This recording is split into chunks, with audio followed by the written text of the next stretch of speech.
And good evening, everyone. Welcome to the UD Football Show with head football coach Stan Zwiefel joining us here from the University of Dubuque's Chalmers Field as we're going to be talking about the Spartans' win in Iowa Conference play this past Saturday as they got a very nice win against a very good Simpson football team, 44-10, as the Spartans took care of business this past Saturday. And now they look ahead and look at a big test on the road as they'll be taking on 6th-ranked Wartburg College as they travel over to take on the defending Iowa Conference champions, the Knights, on their home field. It'll be homecoming there in Waverly. And so the Spartans have been in that position before. Seems like Dubuque's an often homecoming opponent, so hopefully the Spartans will make it an unhappy homecoming for the Knights this year. And we'll talk about Coach Zwiefel about that game coming up this Saturday. Like I said, a good challenge for the Spartans. But a great game Saturday for the Spartans. Offensively, the Spartans showed what they're capable of with a decisive victory, 44-10. Defense also making some big plays once again, which they have done this season. Had a touchdown as part of some of those big plays and really helped snowball that 44-10 victory over Simpson College. So for the next half hour, we're going to talk UD Spartan football. Coach Zwiefel going to join us for both segments of our program here tonight. They had a late practice on campus this evening, and so Coach Zwiefel, he's the man we're going to talk to tonight all night long. So we'll hear from him, and we never get tired of hearing from Coach Zwiefel. So we'll look forward to having Coach on here in just a moment and talk about the big win over Simpson and then look ahead to Wartburg when we return. This is the UD Football Show with Stan Zwiefel. Back after this on 101.1 The River. And good evening on this Tuesday night. Not a very nice night outside at all with the wind blowing and some light rain, but the Spartans had a comfortable practice tonight. Coach Zwiefel joining me. You played inside the Veterans Memorial Training Center in there and got some work in. Boy, is that a luxury when you have a day like this to get some things done, Coach. You know, it really is nice. I think there are a couple things that, obviously, we're going to play in some rain, so you could play in rain with that part, but what we really like about it allows you to play fast. And we can always take a day out if we're going to get rain and have one day outside, but it keeps your kids healthy, and it just allows you to play fast with no conditions that, slipping and sliding and all those kind of things. And it is a remarkable facility for us, and we're surely going to use it. We used it last spring in the cold weather, but this kind of weather really makes it nice. Well, as you look ahead to Saturday's big ball game, we look back first of all as you got a big win over Simpson College, 44-10, nearly 500 yards of offense in the ball game, and that's the Spartan team that you knew you were capable of seeing this year on the offensive side of the ball, and they came out and played a good game offensively. Tim, we had talked previous about we had not yet, I think, hit our stride offensively, and I don't know if we still have yet. It surely was a good first step. There were a lot of great things that happened for our football team on Saturday. The most important, and the first one, is that we won a game. And, it just seemed like it'd been a while since we had won a game, and that game win was really good for us, put us back at 500 in the conference. But there are some other things that sometimes the fans don't see. I thought it was the most physical game we had played in maybe 2 years and a half. Our defense flew around the field and made a lot of big hits that I think in many ways disallowed Simpson to get in any kind of rhythm. We nicked their quarterback up a little bit. We hit their receivers. We hit their running back hard. We just played very physical football, and that wears on an opposition as you go through the game. And in the second half, you could see some of those things about playing physical on the defensive side of the ball. Maybe missed passes, not as kind of crisp routes, maybe looking for things. And so that was a big plus. And on the offensive side of the ball, we played very physical too. We didn't turn it over. Our quarterback made good decisions, and our running game continues to get a little bit better each week. And I would be remiss if I didn't talk about Milton Greer, a young man that we had talked about earlier last week, about a kid that I thought had really performed well in practice, and we thought we were going to give him some reps, and he did, and he provided a very, instant energy. I don't know if it's instant offense, but it sure was instant energy from our football team, and kind of energized our sidelines. And then our special teams played very well also. And then, of course, when you get a takeaway and it ends up being a touchdown, that was just a heck of a momentum switch for us, I thought, Tim, because Simpson was trying to battle back to get the close that game down a little bit, and we got a turnover after about a 12 or 11 play drive and picked up a fumble and took it back for a touchdown, and that was really good to see. Going back to the running game, you did have a good running attack. Alec Arvanitakis, he's continued to mature and play well. You mentioned Milton coming in and giving him some, some time on the sidelines a little bit. And how big of an advantage is that for a team when you've got, two backs that you can count on, just as we saw Saturday? I think what it really allows you to do is, number one, you can spell some guys, which is always good if you're going to try to run the football. But I think even more important than that, it gives you a lot of confidence that if somebody does get nicked up in a game or during the practice week, you have a very good back to replace him. And Al's done a tremendous job as a freshman for us. And, of course, Milton really just ran hard.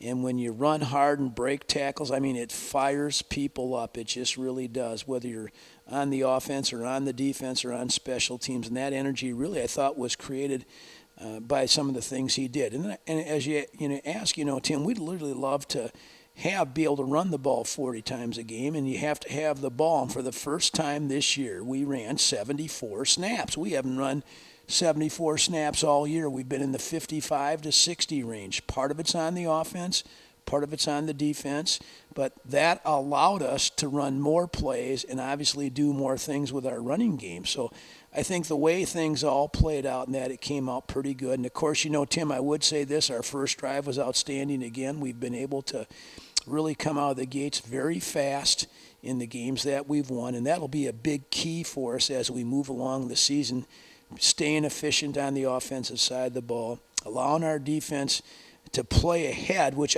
I always think is very, very important for the defense if you can play ahead. And so all those things kind of came together on us for a Saturday night, and great crowd and a wonderful, wonderful atmosphere. And I really thought our kids, it's so funny, Tim, because a lot of coaches think that, before the game, guys ought to be going, ranting and raving, and I'm getting so darn old I can't get into that stuff like that anymore. But we were exceptionally quiet, and I always think that quietness kind of it correlates with being focused. And, I told the kids as we got down the locker room, I said, I really think you're ready. I think you're probably got your mind where it should be. And it did come out that way. Now, you never can tell in a pregame what the heck's going to happen, but I felt our team was ready. And, Tim, we had talked earlier what a big game this was going to be, because both Simpson and us were 0-1, and now being 2 games down with 5 to go, you do not have your destiny in your own hands anymore. You have to rely on somebody else beating somebody somewhere along the line. So I thought it was a very important game in the conference and a very important game for how our team performed. Would you grade that as the best performance of the season, maybe on the offensive side of the ball? I would say yes. I don't know if our defense played their best game. I thought they played wonderful against Pacific, especially against a team that was a very physical run game. But I really thought physically, Tim, when we look back at the tape, how we struck and run and rallied on the defense, by far that was our best effort as a team. And I think anytime you can get 11 guys to the football, it takes care. We missed some tackles, and the more missed tackles you can eliminate, the better you're going to be defensively. But you can always overcome a missed tackle by somebody else getting there. And our guys did really run well to the football.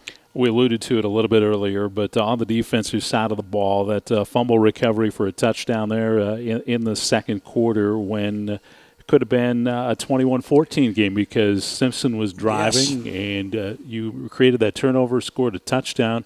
How big was that in that game to do what happened the rest of the game? Oh, my gosh, the momentum. You could see their sideline sag, and our sideline really took a great step forward. And I want to say this about Dylan Ramsey. Again, I don't know if all the fans know. Dylan Ramsey's had 2 knee surgeries here for us. He started as a freshman for us, and as a sophomore, I thought he was going to be one of the best defensive backs in the conference.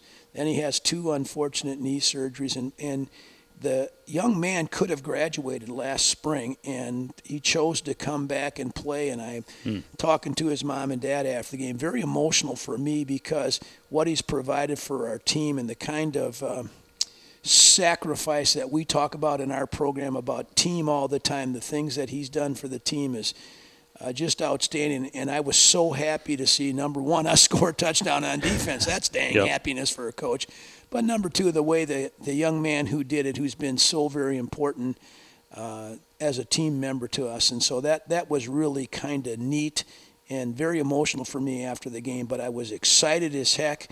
And you know what? You don't know what's going to happen on our game Saturday, but the step forward that we needed to take, and we needed to take, as we talked last week, pretty darn quickly, because the season is moving along. Heck, we're at game 6. We're over halfway done. So that step was important when it happened, and hopefully we can carry that momentum forward. Do you feel that is what the team really needed, is just kind of a breakout game like that to maybe propel them the rest of the way here? Yeah, next Monday we'll know for sure, won't we? Save that question. Yes, but I tell guys all the time, as you know, I always say this to you, Tim, what happened last week has very little bearing on what happens this week, because how you practice and how you prepare is the greatest contributor to having a success or a failure.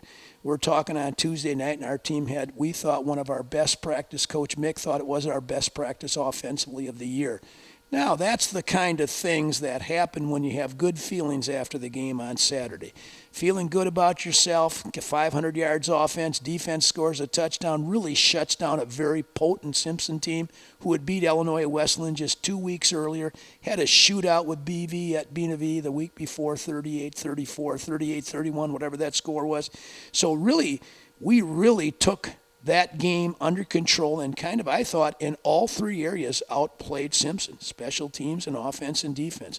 Now, we're going to have to continue to do that if we're going to be a good football team. So I don't know what's going to happen this Saturday, but I do know I feel a heck of a lot better talking to you tonight than I did last Tuesday night. And I know our men feel better. Now, we got to do the things that are necessary to continue to improve, but that's sure a heck of a lot easier after a win.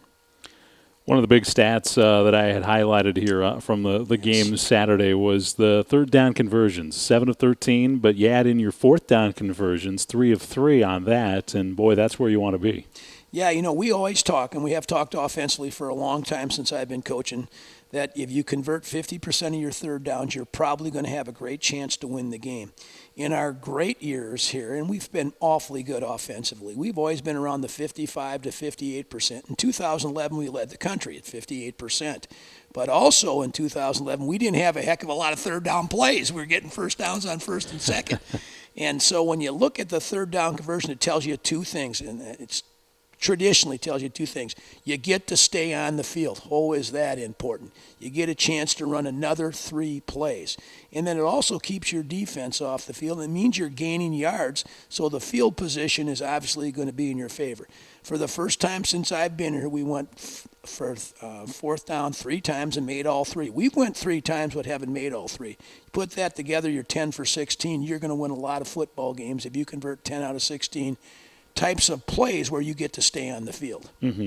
Quarterback Zach Fry and the receiving corps led by Tyler Rutenbeck and Chris Bagley really seemed to be on the same page, and you guys were, they weren't dropping passes and really helping out their quarterback, and it just seemed like everybody was on the same page as far as the receiving game. You know, and that's what happens when you've got some rhythm on offense and you get to stay out there and play. And as I mentioned before, the conversion of the third down gives you a chance to run another play, which I think leads to what we just talked about. But, yeah, it was our best, I think, passing in far as rhythm, timing, those kind of things. We're still not yet where we need to be, Tim. We can get so much better in our throw game. Oh, my gosh, we can get so much better. But that was a good step forward, and we'll see if that continues. Mm-hmm. Before we stop talking about this game and look ahead to Wartburg College in our next segment, you look at this game as far as the rest of the Iowa Conference games, and the Iowa Conference, there were a lot of blowouts last week. Really interesting, and I think, as we've talked all the time, I think it's so hard to compare scores because you just don't know what happened.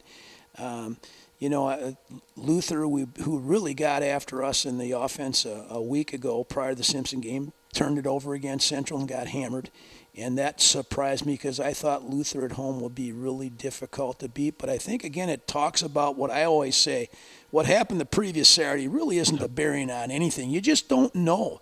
and you don't know how things go. And I think the good teams forget about what happened the previous Saturday and get back to work and practice as hard as they can. Now, I don't know all the other things, but the conference scores there, nobody was in 20 points of anybody in the game. So it was, I don't know what to tell you on that, Tim, and I'm just more concerned about can we take that next step forward. But it was interesting, and you're absolutely right. Now, again, Wartburg's 2-0, and we'll talk about them, but we're sitting at 1-1, and we can make that conference race a heck of a lot tighter by what happens on Saturday.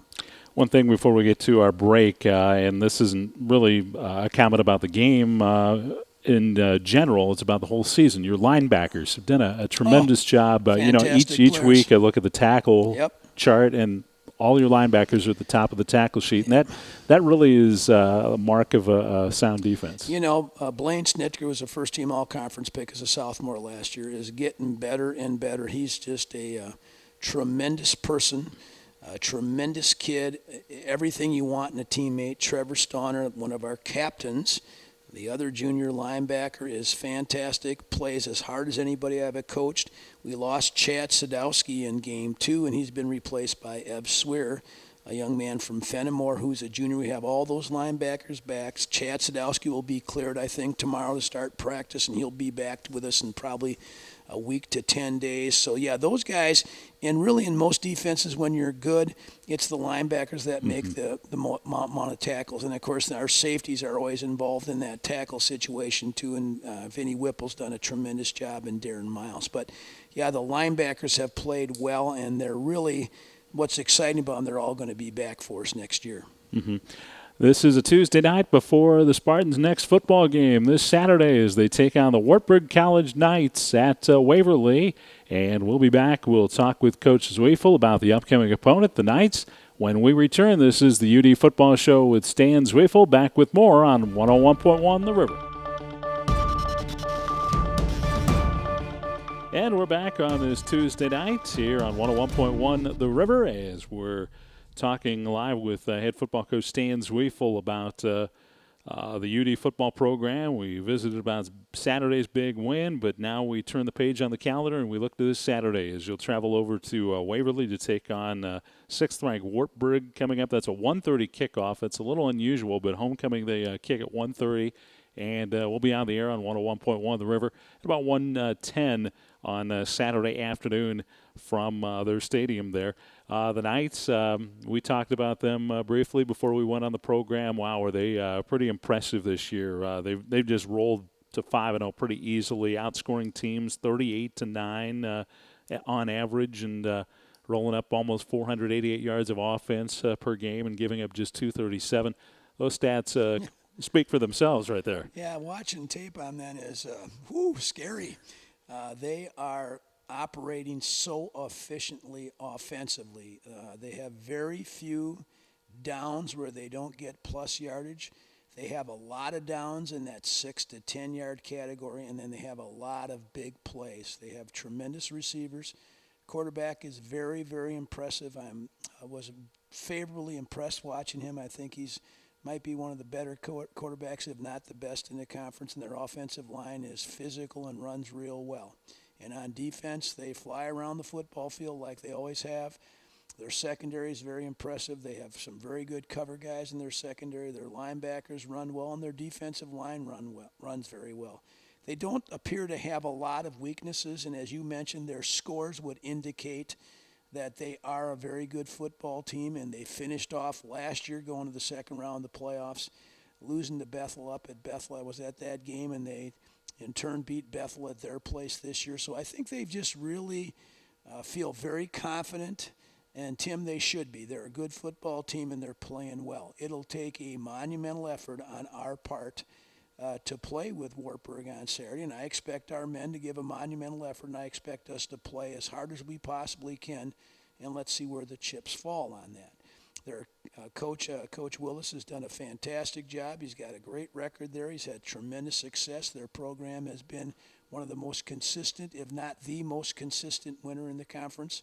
They've always got very good players at all positions, and they have very good substitutes at all positions. So boy, what I'm saying to you, they're a dang good football team, and they're rated 6. I've rated them 5th in the country. I'm on the American Football Coaches Association board for rating, and I think they're the 5th best team, and I don't think they're too dang far from being in the top 3 in the country. So when I look at them, when we played Platteville, who at that time I think was 7th or 8th, I very favorably compare them with Platteville, that kind of team speed, that kind of offense that's very dynamic. It can hit a home run on you at any time during the game. So it will really be a lot of fun for us. I told our men what a great challenge for us to go play a very well-coached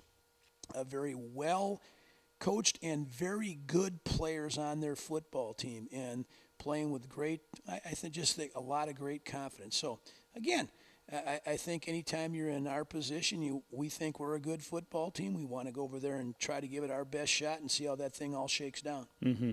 One of the big keys, and maybe it's always a big key in a game, is getting off to a good start. Yeah. When you look at Wartburg's stats, one of the things that jumps out, they've been a big first half team. They've outscored opponents 116-24 so far. So it's been over with by halftime in a lot of cases in those games. So I guess it's going to be of utmost importance this Saturday. Tim, I think without a doubt, in 4 of their 5 games, the game was, for all practical purposes, over to halftime. One of the strengths we think that we've done offensively is we've got off to good starts, and we think, again, we want to continue that. I think, again, also, if you look back at some of the games we've had with them, boy, have they been good football games. And we've come out on the short end once with missed a 31-yard field goal to send us into overtime. The young man's only missed for us, and that year we were up with, I think, 40 seconds left another year, and then we had that big barn burn down in 2011 where it looked like about 1,500 yards was on the field. They have found a way to beat us in those games, and I will tell you this, our men aren't afraid by any means. Our men are excited. Our men are really, really have a sense of anticipation about playing in a big game. I surely can't wait to go over there and play and get a chance to see are we any good or aren't we? Let's go play somebody that's really good and see how we perform in that situation. Like anything else, what you really got to do in that game is, Tim, you talked about not letting them get ahead. You can't turn it over against them. That'll be deadly if you do, because they've taken tremendous advantage of the turnovers. And you got to somehow get those guys out of having the great success they've had, Tim, on first down. As I view them, their first down offense is about 6.8 yards per play, and we were looking some statistics.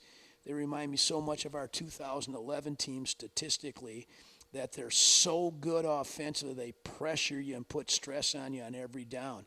If you can get them out of that first down and put them in some second down in uncomfortable situations, you might be able to take away a little of their offense. So we really got to work very, very hard on defense, to every down being very important. And then on offense, it's going to be like a game that every possession is vital. You got to move the football. You got to put some yards on. You got to try to score points, because, boy, if they've been scoring points in bundles. And then you look at their defense, as I said, they haven't given up a heck of a lot of rushing yards. I think they're one in the conference in rushing yards. And if you're number 1 in the conference in rushing yards, you're doing a heck of a job. And they ain't giving up any points. And those guys really look to be, they don't want to give up anything. They just compete on every down. So that being said, you have to match that kind of intensity and that kind of emotion on the offensive side of the ball. I think we'll have a good plan up against them. I mean, it'll be a lot of fun. It's a big game. We can really do ourselves and put ourselves in a good position to be still a viable option and a viable contender in the conference with a win on Saturday. I'm sure Wartburg thinks they can put distance between the rest of everybody else with a win on Saturday. So it's going to be a lot of fun, Tim. And I'll tell you, they're a good football team, but I think we're an awful good football team too. On the defensive side of the ball, it looks like they like to pressure the quarterback a lot. They lead the league in sacks, I believe, and have a pretty impressive total there. So what kind of a challenge is that going to be? You know, we're interested because they lead the league in sacks in conference play, and we haven't given up a sack in conference play. Now, if they get you in a position of second and long, second and greater 6, or third and greater and 7, get ready. Here comes everybody. Then everybody from the sidelines appears that they're coming. They come after you with a lot of folks. So just like I said, they've been so good offensively, Tim, because they're not in that position very often.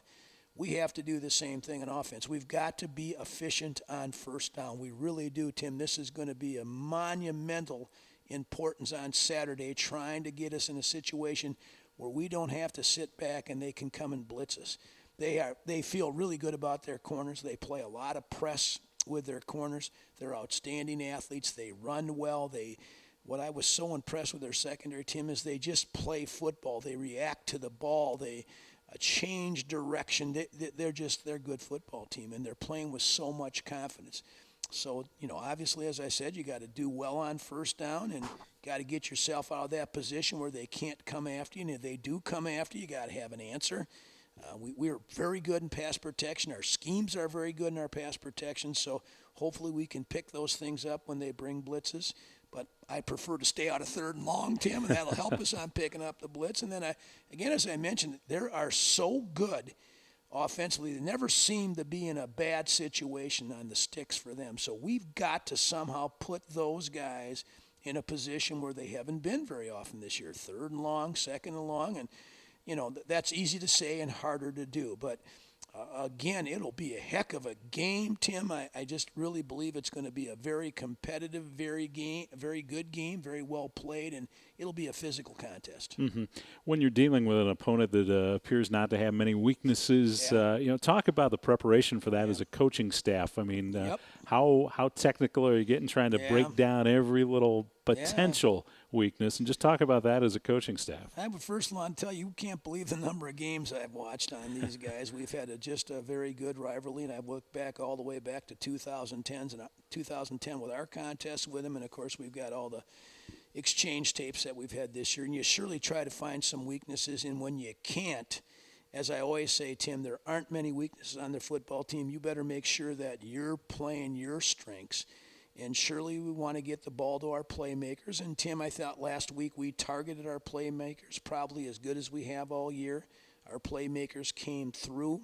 I think that's going to be important for us, to allow our best players to be in a position where they can make the best thing happen for us. And then, again, how do you slow down a great team? Well, first of all, you hope they don't have the dang ball as much. And then, secondly, our playmakers, the linebackers that you mentioned, our secondary, they have to come up and make some plays. And he has not thrown many interceptions, and he's been very, very consistent with taking care of the football. We got to do some things to make him uncomfortable in the pocket. We got to do some things to take where their best plays, and we do know what their best plays, and they know what their best plays are. So it usually comes down to execution, but we do have a plan and a couple different plans that try to present some obstacles to what they've been doing that looks so easy. Now, again, hey, they're going to block, and we got to come off blocks and make tackles. But, when you look at that, Tim, what you always try to do is optimize what you do well and try to minimize what they do well. So we'll see how that chess match comes out on Saturday. Coach, we're going to let you go for tonight and let you get back to watching some more film. That's probably what you'll do as soon as you're done. Right now to leave and watch some, absolutely. And so we'll wish you the best of luck. Look forward to the ball game on Saturday as you take on the Wartburg Knights. Again, that'll be a 1:10 pregame here on 101.1 The River, and then a 1:30 kick time there from Waverly. Thanks for joining us. Congratulations on getting that first win, and good luck this Saturday. Thanks so much, Tim. All right, that's Stan Zweifel, head football coach here at the University of Dubuque, joining us on the UD Football Show with Stan Zweifel. We'll come back, have some final comments right after this. And we're back on the UD Football Show with Stan Zweifel, just in time to say goodbye for this Tuesday night. Thanks to Coach Zweifel for coming by, getting out of practice. They practiced till almost 6:30, so they got over with and right up here. Coach Zweifel came and joined us this evening, so we appreciate that. Thank you for listening, and invite you to tune in this Saturday as the Spartans do take on the Wartburg College Knights and try to pull the upset over the 6th-ranked team in Division III. 1:10 with our pregame show, and then 1:30 with the kick. And then next Tuesday, tune in for the next UD Football Show with Stan Zweifel. We come to you Tuesday nights at 6:30 here on 101.1 The River. And so, have a great rest of your evening from Chalmers Field. I'm Tim Larry on 101.1 The River.